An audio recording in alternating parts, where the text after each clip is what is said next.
नमस्कार मित्रांनो, लक्ष्मीच्या पावलांनी या मालिकेच्या आजच्या भागात आपण बघूया. संगीता आता रजनीला फोन लावते आणि नमस्कार असं म्हणते. तिकडून रजनी सुद्धा नमस्कार वहिनी असं म्हणते. बोला, कसं काय फोन लावलाय? कसं आहे ना, तुमच्या तिघींच्यापी हाताचा गाळा काय तो मला सांगा. कसं आहे ना, बांगड्या घ्यायच्यात ना, मग मला बांगडीवालीला सांगायला लागणार. चालतंय, सगळ्यांचे गाळे माहिती आहेत मला, कोणचं माप कोणाचं आहे मी तुम्हाला मेसेज करून सांगते. संगीता म्हणते अजून काही बी लागलं, रेशमाच्या बांगड्या, लाखेच्या बांगड्या, काहीही लागू मला सांगा, मी तुम्हाला घेऊन देईल. नाही वहिनी, आता लग्नाचा चुडा भरायचा म्हटलं की हिरव्या बांगड्या सगळ्यांनी भरायला हव्यात आणि त्याच छान दिसता. आम्हाला तेवढंच हवंय, बाकी काही नको. तेवढ्यात काय मागून अद्विक आलेला असतो. ए काकी, मिसेस खरेंचा फोन आहे का? ए, त्यांचा फोन आहे, पण तुला काय काम आहे रे? अगं दे ना, मला थोडंसं बोलायचंय.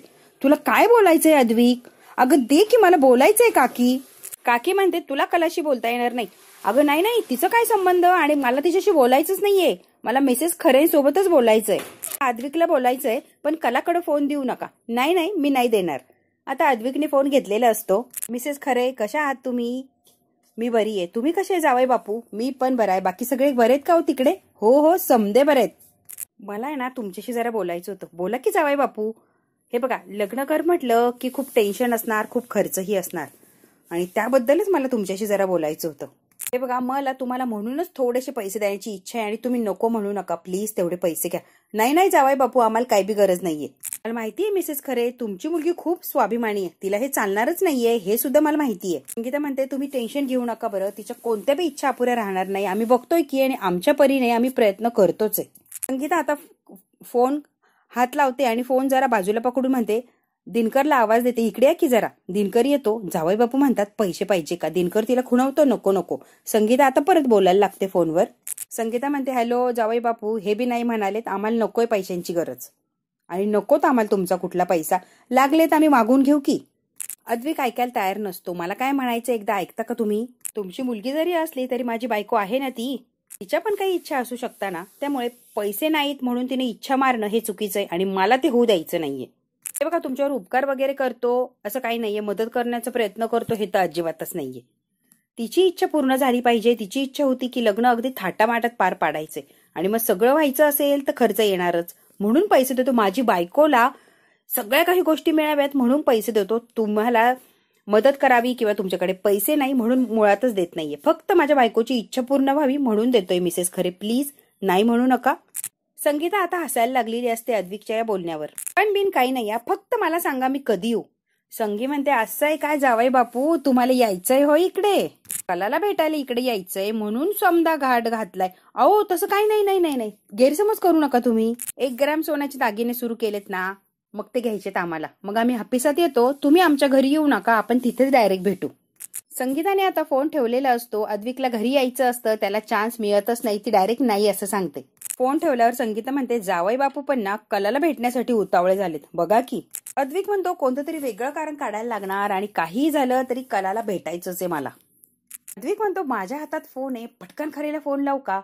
तेवढ्यात काय मागून रजनी आलेली असते. ए फोन दे इकडे. अगं काकी, काहीतरी बँकेचा मेसेज आहे ना, मग ते लोन हवंय का? दे दे इकडे, मी बघते. काही लोन हवंय नको, फोन दे माझा. आता पटकन तिने फोन घेतलेला असतो. कला आता अद्विकला फोन लावण्याचा प्रयत्न करत असते, पण रोहिणीने फोन घेतल्यामुळे फोन सायलेंट केलेला असतो आणि अद्विक पर्यंत निरोप जाणारच नसतो. ती खूप प्रयत्न करते त्याला फोन लावण्याचा. कला म्हणते रोहिणी मॅडम बद्दल चांदेकरला सांगायलाच हवं. कलाला खूप टेन्शन आलेलं असतं. खूप वेळा फोन लावते पण फोन काय उचलत नसते. फोन का उचलत नाहीये हा, तर याला काय झालंय? अख्खा दिवस संपला तरी चांदेकरशी बोललेली नाहीये मी. लग्न आधी दुरावा असावा, पण एवढा आता मला सहनच होत नाहीये. कला आता त्या दोघांच्या लग्नाचा फोटो काढते आणि ते फोटो बघत म्हणते चांदेकर खूप गोष्टी सांगायच्यात मला. काय करू रे, कसं भेटू तुला आणि कसं सगळं सांगू? अद्विक त्याच्या बेडवर झोपलेला असतो आणि त्याला कला जे बोलली ते आठवत असतं. तू माझ्याशी कितीही उद्धट वागला तरी आयुष्यभर तुझाच हात धरायचा आणि मग झोपायचंय चांदेकर. डिवोर्स पेपर फाडले, तो आनंद, सगळं काही अद्विकला आता आठवायला लागलेला असतो तो प्रसंग. अद्विक आता काल त्याच्या बाजूला आहे असं इमॅजिन करत असतो आणि गालातल्या गालात हसत असतो. आपण पुन्हा लग्न करूया हे सोबत म्हटले, तो प्रसंग आठवतो आणि गोड असं हसू येतं चांदेकरला. त्याला काही झोप येत नसते. तो डायरेक्ट बेडरूम मधून बाहेर येतो, हॉलमधून बसतो, आणि त्याला कंटाळा आल्यामुळे तो डायरेक्ट बाहेर आलेला असतो अंगणात, आणि मस्तपैकी चांदोबाला बघत असतो. कला सुद्धा बाहेरच असते अंगणामध्ये, आणि फोन लागत नाही, त्याची काही कॉन्टॅक्ट होत नाही, म्हणून तिची अगदी घालमेल झालेली असते. दोघही आता चांदोबाला बघत असतात एकाच वेळेला. अद्विक म्हणतो, एकदा चांदोबा म्हण ना ग खरे, आणि तेवढ्यात खरे चांदोबा असं म्हणते. मी येऊ का तुला भेटायला चांदेकर? अद्विकही म्हणतो, खरे तुला भेटायला येऊ का मी?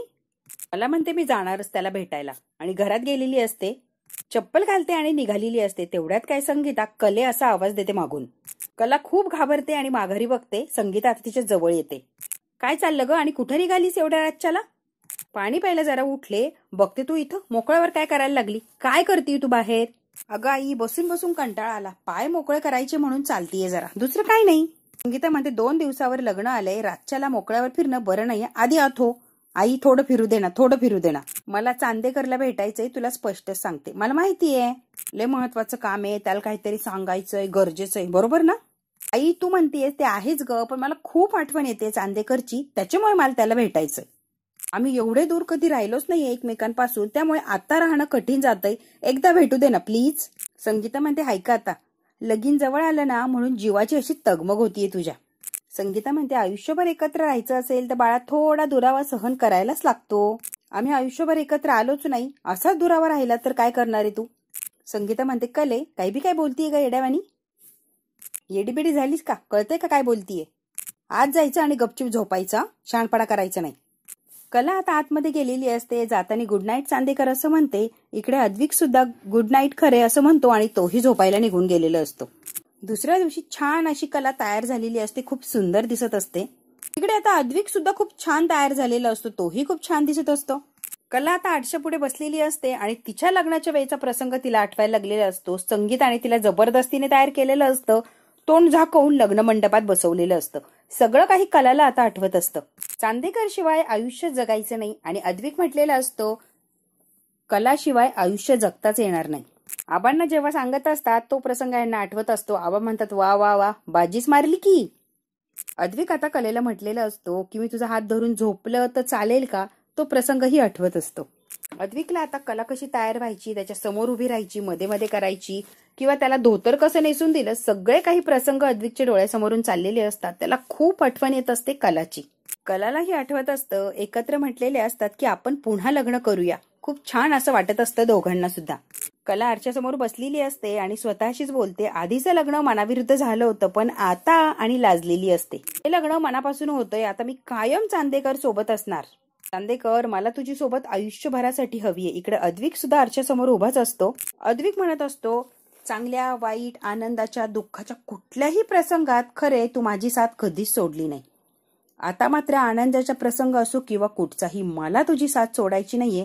आयुष्यभरासाठी साथ देणारे मी तुला, मी तुझी साथ सोडणार नाही. खरे आयुष्यभरासाठी तू मला हवी आहेस. तुला माझ्यापासून दूर मी जाऊच देणार नाही. इकडे कलाही हसत असते आणि अद्विकही. काजलने आता आवाज दिलेला असतो, तायडे झालीच का ग तयार? हो हो आलेच मी. आता काकीनेही आवाज दिलेला असतो अद्विकला, अरे चल की. हो काकी आलोच मी, झालोय तयार. लगन घरी आता पूजा चाललेली असते. संगीता, दिनकर, काजल, कला सगळे काही बसलेले असतात. विधिवत पूजा सुरू झालेली असते. सगळेच आनंदी असतात. वातावरण खूप छान असतं त्यांच्या घरातलं. अद्विकच्या घरी सुद्धा तसंच असतं. सगळे आनंदात असतात आणि मस्तपैकी पूजा वगैरे चाललेली असते. आबांना तर काय कमालीचा आनंद झालेला असतो. नैनाला आणि रोहिणीला फार वाईट वाटत असतं, काय कौतुक चाललंय हे. पूजा करता करता कलाला आठवतं की रोहिणी काय म्हटली, अद्विकची सही झाली की झालं काम, संपलं सगळं. हे सारखं सारखं आता कलाला आठवत असतं. राहुल म्हणालेला असतो, mamma you are too good, आणि त्याला घट्ट अशी मिठी मारलेली असते. नक्कीच काहीतरी महत्वाचं काम पूर्ण करणार असतात, तेही अद्विकच्या बाबतीत. याची आता कलाला भीती वाटायला लागलेली असते. आणि नेमकी असं काय असेल की एवढा त्यांना आनंद झाला होता. आता पूजा करत असते, पण सगळं काही मन तिचं चांदेकरकडे असते. लवकरात लवकर भेटायचे आणि खूप काही सांगायचंय रे तुला. अद्विक इकडे मन लावून अगदी पूजा करत असतो. गुरुजी सांगतील तसं काही करत असतो. सगळेच आनंदात असतात. अद्विकही आनंदीच असतो. अद्विक आता पूजा करत असतो आणि मनातल्या मनात म्हणतो, खरे प्रत्येक पूजेच्या वेळेला माझ्या शेजारी तू असतीच. आज तू नाहीयेस, तुझी कमतरता जाणवती खरी. गुरुजी म्हणतात, तुमचा जोडा साक्षात अंबाबाईनेच बांधलाय. इथे आल्यापासून सगळं काही सकारात्मक वाटतंय आणि सगळं छान छान असं वाटतंय. फ्रेश आणि आनंदी वातावरण आहे सगळं. गुरुजी असं म्हणतात तेव्हा सगळेच आता आनंदाने हसायला लागलेले असतात. गुरुजी म्हणतात, आबांना ही जोडी विशेष बरं आबा. अद्विकला खूप आनंद झालेला असतो गुरुजींचं हे वाक्य ऐकून. अद्विक मनातल्या मनात म्हणतो, ही जोडी विशेष तेव्हाच होईल जेव्हा मी खरेला विचारणार, तू माझ्या अर्धांगिनी होशील का, आणि खरे मला होकार देईल तेव्हा काय विशेष जोडी होणार आमची. मग तिला वाजत गाजत घरी घेऊन येणार. काहीही करून खरेला लगेच भेटायचंय मला, बाकी काही माहित नाहीये. इकडे कला सुद्धा म्हणते, काहीही झालं तरी लगेच मला चांदेकरला भेटायचंय, आता मी थांबू शकत नाही. अद्विक आता पूजा वगैरे झालेली असते आणि बेडरूम मध्ये आलेला असतो.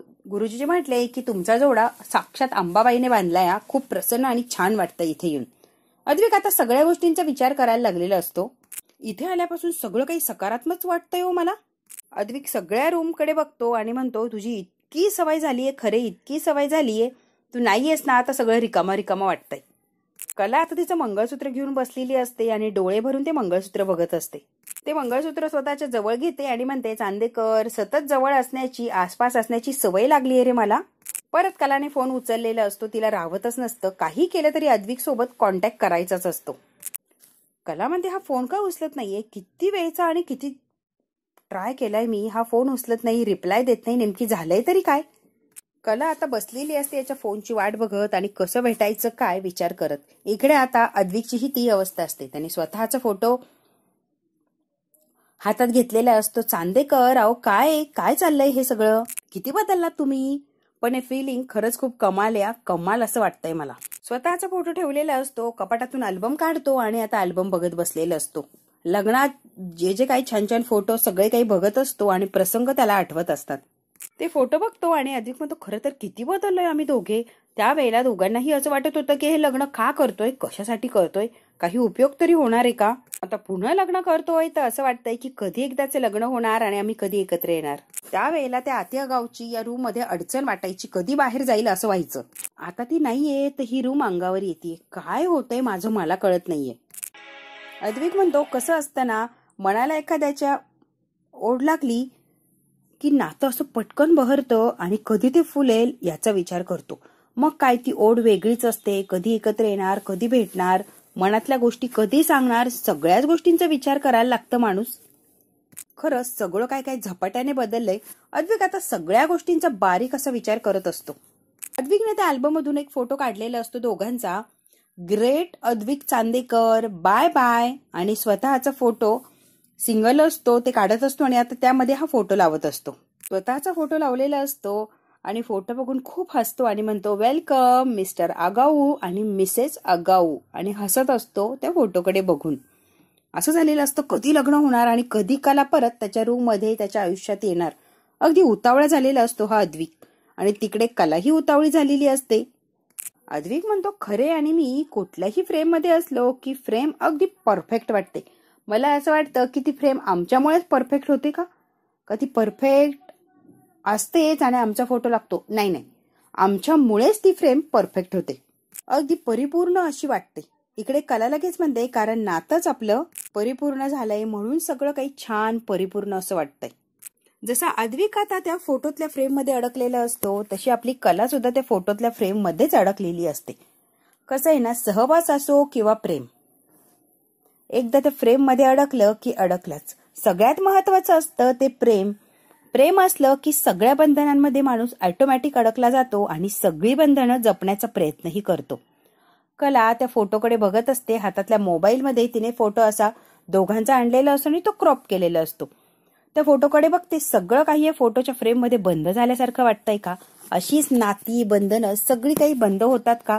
नवीन नाती जुळल्यावर कलाही तितकाच विचार करत असते जितका इकडे अद्विक विचार करत असतो. जितका अद्विक आनंदी असतो तितकीच आनंदी आपली कला सुद्धा असते.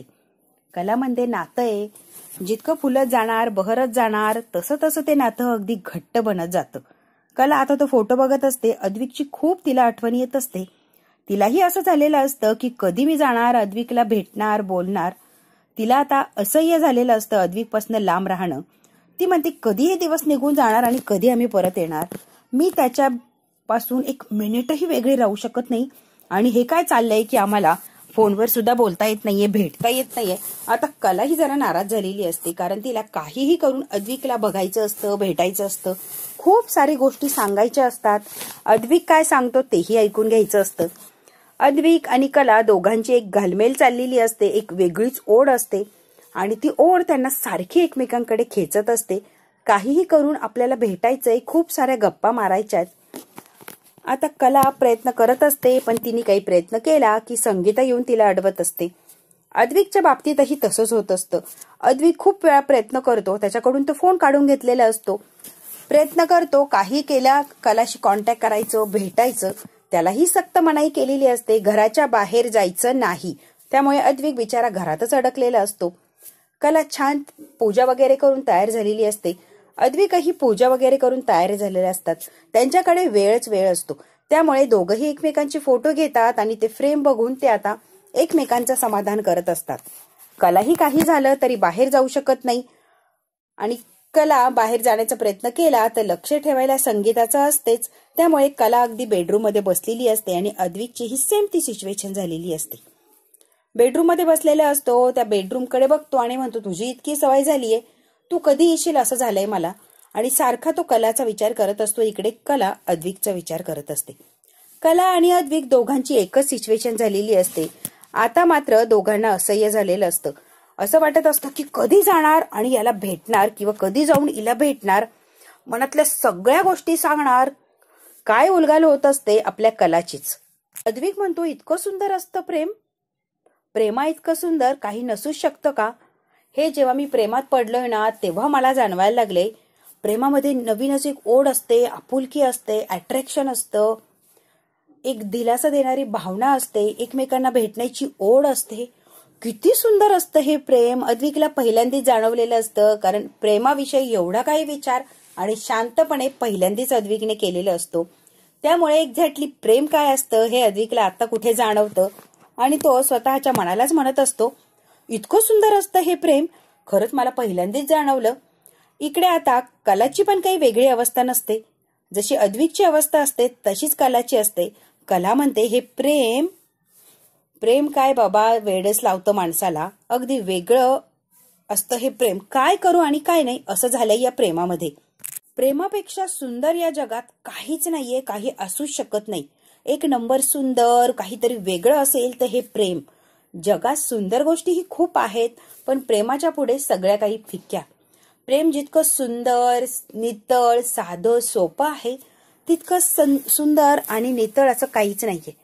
नंबर द्यायचा ठरला तर प्रेमालाच देणार मी, कारण एक नंबर सुंदर असं प्रेम असतं जगात, तेही स्वच्छ मनाने केलेलं नितळ असं प्रेम. प्रेमापेक्षा जास्त काहीही नसू शकतं आणि काही नसणार आहे. आता प्रेमाविषयी अद्विक त्याची भावना व्यक्त करत असतो आणि तशीच कला सुद्धा आपल्याला प्रेमाबद्दल काय वाटतं हे आता व्यक्त करत असते. आता दोघांपासून वेगळं झाल्यामुळे त्यांना प्रेमाविषयीची ओढ, आपुलकी, एक वेगळंच अट्रॅक्शन जाणवायला लागलेलं असतं आणि म्हणूनच ते प्रेमाविषयी भरभरून अशी काही बोलत असतात. त्याच्या बेडरूम मध्ये बसून अद्विक बोलत असतो प्रेमाविषयी. कला इथे बेडरूम मध्ये बसलेली असते आणि ती सुद्धा प्रेमाविषयी तिला वाटतंय तसं काय बोलत असते, कारण प्रेम हे वेगळं राहिल्याशिवाय किंवा त्याच्यामध्ये अंतर पडल्याशिवाय जाणवतच नाही. कला आणि अद्विक यांच्या बाबतीतही एक्झॅक्टली तेच झालेलं असतं. एकमेकांपासून जेव्हा ते वेगळे राहतात तेव्हा एक्झॅक्टली त्यांना प्रेमाविषयी वेगळे पण जाणवायला लागलेलं असतं. अट्रॅक्शन, आपुलकी सगळंच काही जाणवत असतं. अद्विक म्हणतो, काहीही झालं तरी मला खरेच्या घरी जायचंय आणि तिला भेटायचंय, तिच्याशी बोलायचंय. काहीही झालं तरी, कुणी जाऊ द्या किंवा नका जाऊ द्या, मी मात्र खरेच्या घरी जाणार म्हणजे जाणारच. अद्विक म्हणतो, कलाला भेटायचंय, समोरासमोर आयुष्यभरासाठी माझी साथ देशील का, माझी जोडीदार होशील का आयुष्यभरासाठी. समोरासमोर उभा राहायचंय, डोळ्यात डोळे घालायचे आणि ठामपणे विचारायचंय, कला माझ्याशी लग्न करशील का, आयुष्यभरासाठी माझी जोडीदार होशील का. अद्विक हसत असतो आणि सारखं हे वाक्य रिपीट करत असतो.